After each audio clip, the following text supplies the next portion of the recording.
Hello and welcome to Post to Post, the channel where we discuss all things hockey and all teams. And I've been asked this a lot, and I thought instead of just writing back in the comments and explaining to people, I thought I'd just make a video and actually demonstrate to you guys what the trap actually is. And I'll just put this disclaimer out here right now. I am not an expert. I don't pretend to be an expert. I played hockey the majority of my life. That's about it. I'm a fan at heart, and I'm not here to tell you that I'm completely right. I'm just going to explain to you my personal understanding of what the trap is, what the 1-3-1 is, which is a form of the trap, what the left wing lock is, and also what the left wing sting is. And that last one, nobody uses that because it's crazy, but we'll save that to the end. So my understanding of all these four things are, each of them are different in their own way, and it's important, I think, that we differentiate from all four of them because if you pay attention to the game, you'll see them, even in today's hockey. And the trap was a very infamous system implemented by Jacques Lemaire in the late 90s and early 2000s. He won 3 cups with the New Jersey Devils because of it in 95, 2000, 2003. But the trap was actually invented by the Toronto Maple Leafs in the 20s and 30s. They used it in the 20s and 30s. And but yeah, it got its infamy from the New Jersey Devils in the dead puck era. And it's kind of gone away from hockey, but there's still teams that use that trap system in a variation. Like I said, the 1-3-1 system is a variation of the trap. And I'm going to go through all of what those four things are to the best of my ability. Like I said, I am not an expert. If you have a better explanation of what these four things are, or just the trap in general, I implore you to film a video and share it with me or send it to me, and I will be more than happy to share it with the rest of the world because, like I said, I'm not an expert. I'm just going to give you my viewpoint on those four topics. So let's hit the board. All right, so this is the completely scientific drawing of a rink that I've done with totally straight lines. It's really a surprise that the NHL just doesn't hire me because those lines are so straight. Very funny, haha. Okay, so let's work in this end. This is going to be our defensive end, and this is the team that has the puck, and they're looking to break out of the zone. So I'm going to draw these players in. We'll put a defenseman here. We'll put a defenseman here. We'll put the forward here, a forward here, and a forward here. Wow, that's a big X. Okay, so let's draw the offensive players, and we'll put a defenseman here. We'll put a defenseman here. We'll put a forward here, and a forward here.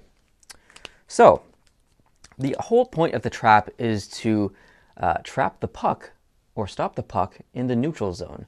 So there's decisions that can be made here by both teams, but that's generally the basic idea. This orange team is going to want to trap this puck or not let this puck get by this red line. And if it does get by the red line, they want to make sure that it's dumped. If it gets past the red line, it can be dumped in, they can get the puck and come back the other way. So this is implemented by teams who generally can't match up offensively with another team, and so they try and shut them down. And that's why it was called the dead puck days for so long. Or there's lots of different names, but let's go through this process. So I'm going to draw the puck here. And this little guy in the back of the net, this defenseman, he has the puck and he's looking to break out of the zone. Chances are he's going to pass it to this winger, who is here or along the boards or somewhere along here. Now, that winger with the puck is going to try and come out, usually along the boards this way, and he's going to be looking for a pass, usually here.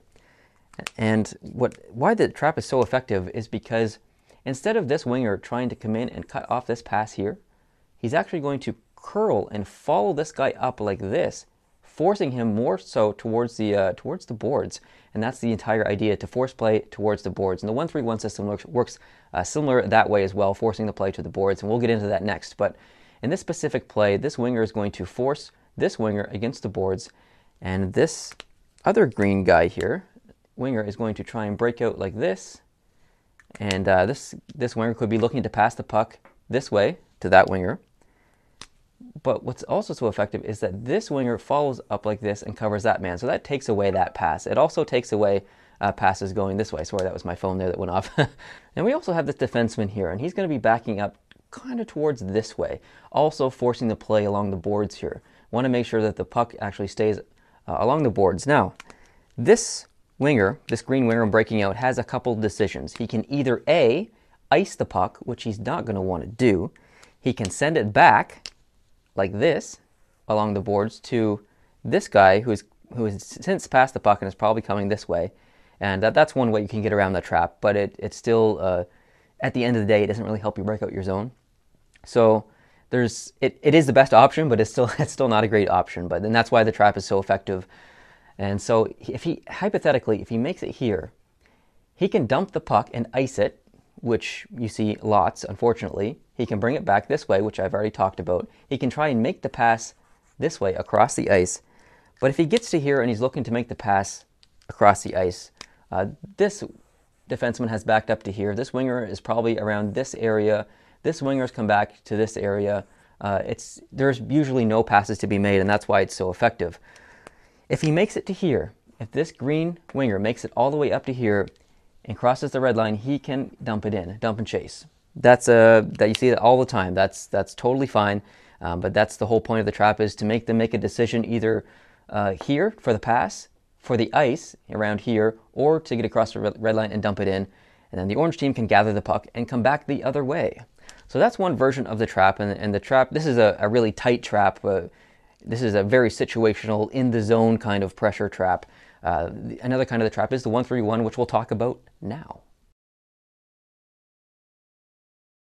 Okay, now let's talk some 1-3-1. And if you're familiar with 1-3-1, then you know that Guy Boucher of the Ottawa Senators is the master of 1-3-1. He loves the system. He used it in Tampa, and he's using it currently in Ottawa. It was very effective in the playoffs last year against the Penguins. So basically what the 1-3-1 system is it's really strange, because it involves a lot of trust with your teammates. And the perfect example of this is a game between Philadelphia and Tampa Bay a couple of years ago. If you have a chance, YouTube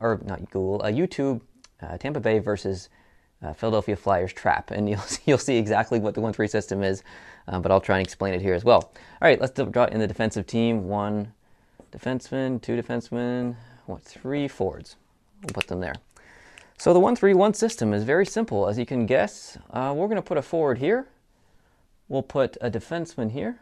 We'll put a forward here. We'll put a forward here. And we'll put a defenseman here. 1-3-1. Easy as pie, right? And it's basically easy as that. 1-3-1 system doesn't involve a lot of pressure into here to make the pass. It's a waiting game. Waiting game in the neutral zone. So say this guy has the puck. Little buddy back here, he has the puck. He can wait there all day. In the 1-3-1 system, these guys will not pressure him to move that puck. They're going to wait. They're going to wait until he decides which way to go. If he decides to go this way, which is totally fine, maybe he skates up, maybe he passes it up to this guy. That's totally fine too. This guy is going to break over and force the play against whoever has the puck. So he's going to force this guy to make a decision. Let's say this guy has the puck. It was passed to him. He's going to be forced to make the play. So in this situation, this guy keeps going up here. This guy will move in, pressure him. This guy will pressure him here. This guy moves over. This guy moves over. At the same time covering these guys, because these guys are all moving up like this. And it's going to force him to either dump the puck and ice the puck, or pass the puck into the neutral zone. And this is where a lot of turnovers get caused, because when you have 3 guys here, you're cutting off so many passing opportunities. And what this does is, like I said, causes turnovers. And if you can cause a turnover anywhere here, here, or here, what's really effective about the system is a very opportunistic style of hockey. If you can force a turnover, you instantly have puck possession and you head directly back into the zone. While these guys are still, in theory, still moving up this way and skating up this way. This board is really messy. This is terrible. But hoping you get my gist here. So if these guys can stop on a dime, turn the puck over, you're back into the zone, usually on a 3-on-2 or a 4-on-2, and hopefully putting the puck in the net. So that's basically the idea. And if you can't turn the puck over here, you want to force them to either ice the puck or allow them to get across the red line and dump in the puck. Same as the basically neutral zone trap that I explained in the first explanation. So now that that's over, let's talk about the left wing lock. All right, let's talk some left wing lock. Now that I got the lines all drawn back on the board here, we're going to draw the defensive team. We'll put 3 of our forwards right here, breaking out of the zone.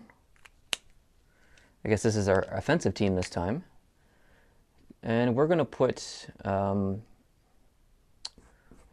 3 forwards matching like this. Everything's going to be matched up. Or sorry, I'll put this guy actually over here. So as the puck moves up, we'll say this guy has the puck and he's moving this way. And we'll put a little puck here so you know where it's going. So what the left wing lock does actually is these two wingers are going to keep backing up as normal. However, this winger here is going to actually come like this, and this defenseman's going to move over, and this defenseman's going to move over, and they're going to create a line of three. So this left wing is always going to drop back to create three defensive, or a line of three defensive players. Now, if this puck continues to go in this way, we'll say he makes it all the way to there, and he actually breaks into the zone, we'll say. This defenseman is probably here, and this defenseman is here, and this winger is going to drop all the way back to here. So they're really putting a lot of pressure here. And plus you have this winger to worry about. He's probably over here too. There's all kinds of pressure going on here. And it's really the whole point of the left wing lock is to bring this left winger back and to create that line of three. It's commonly used by a few teams, but only in really specific situations or depending on who they play. So if you keep an eye out for it, it's not as common as the others, but you'll definitely see it. Teams like Montreal implement this. Chicago does this sometimes, although Chicago primarily does the 1-2-2. But that is my understanding of the left wing lock. Okay, now on to the left wing sting, and this is a weird one because nobody uses it. It was used for a very brief time, I believe in the 80s and maybe early 90s, and it's not very successful because it involves a lot of trust with your teammates, and that it just didn't go well. So no teams use this right now, but it's called the left wing sting, and I've almost guaranteed you've never heard of it. I had to research the depths of the internet to find it and educate myself. But basically, if we go back to our original setup here of our defending team, they are going to have the puck behind the net. We'll draw our orange team in here, our defenseman on the blue line, and our three forwards. Now, let's assume that the green team is going to move the puck this way. When that green team moves the puck that way, the whole point of the left wing sting is to, number one, this forward is going to pressure this guy heavily. These two forwards are going to move in like this. Even before that puck moves this way, I should have explained that. These two forwards are going to move in this way and force this guy to go this way, forcing them to go up the left wing, or the orange team's left wing. This left winger is going to force the play there. This defenseman is going to cut in as well, double pressure, and as this guy loops in like this, he is going to beeline back here and cover his defenseman. So they're going to switch out. So it's called the left wing sting, because this guy's going to sting out, the stinger comes out, back to the point, defenseman comes in, and they hopefully turn over the puck here, or if he gets it by here, this winger can get back in time and hopefully stop the puck there. Although this guy right here caused all kinds of trouble when they used to use this play, because he would often forget to actually follow through with the play, and there was a lot of 2-on-1s, so that's why they don't really use it anymore. It's not that effective, and I wouldn't recommend it either. But that is the left wing sting. So I'm going to clear the board, and we're going to write down some teams who actually use some of these plays. Okay, so we have three main systems here: the trap, the 1-3-1, and the left wing lock. And we also have the 1-2-2. I'll talk about that a little bit as well. So let's start with just a general trap. Who uses the trap? Well, a lot of teams actually use the trap. All the NHL teams now really use a hybrid system. It's very situational. They don't always go for the trap. Depends on what line they're playing against. It depends on what team they're playing against. There's a lot of different factors that go into it. But Ottawa will use the trap. Ottawa also uses the 1-3-1 heavily. Ottawa heavily uses the 1-3-1. They love that system. They will primarily use the 1-3-1. I've seen them use the trap. I've also seen them use the 1-2-2. That's what makes Ottawa so effective. They're such a great defensive team. They've really bought into Guy Boucher's system, and that's what really makes them tough to play against. I guess I made these small t's, didn't I? Bad Neil. Now that that's fixed. Okay, so what's some other teams that use these methods? Well, Chicago's a great example, because Chicago uses the 1-2-2 a lot. Chicago loves the 1-2-2. Winnipeg, let's talk about Winnipeg. What does Winnipeg use? Winnipeg uses the trap. Winnipeg uses the 1-3-1. Winnipeg uses the 1-2-2. Yes, they do use all of those. Winnipeg's another one of those teams that really switches up their defensive style of play quite a bit, and it can be very effective, and that's a team with offensive power too. So Winnipeg on paper and using the system they use can be a very dangerous team, especially when they get good goaltending, and we've seen that the past couple of weeks because they've been on fire. All right, moving on. What's some other teams we can think about that uses these systems?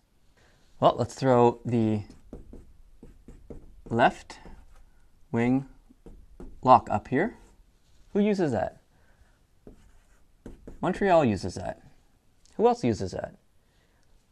The entire list of teams, because they all use this, and I've seen every single team use a left wing lock in situations. So it's a long list. The Montreal Canadiens also use the 1-2-2. I've never really seen the Canadiens use the 1-3-1, and I do see the Montreal Canadiens use the trap, but very, very rarely.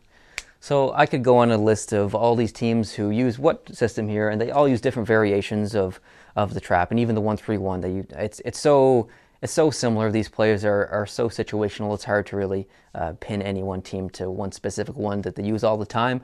Although the best example would be Ottawa with the 1-3-1. They are pretty dedicated to that. So, like I said, I'm not an expert. I don't pretend to be an expert. I don't think I'm an expert. I'm just here sharing my knowledge and my experience with you guys. I had to do research as well, so I don't know everything. And if you did learn something today, I really appreciate that. Hope you can hit the subscribe button if you're new. If you like this video, hit the like button. Maybe share it with a fellow hockey friend. And like I said at the beginning of the video, if I've explained something incorrectly here, let me know. And maybe make a video and show me what I did wrong, or do a video just like this and explain to people what the trap is or what the 1-3-1 is. Do a better job than I will. And I will gladly and happily promote the video and share it around with all of the post-to-post subscribers. So thank you guys very much for watching this video. I really appreciate it. If you could hit that like button, that'd mean a lot. Leave a comment, tell me how you feel. And all right, I'll see you in the next video. Adios.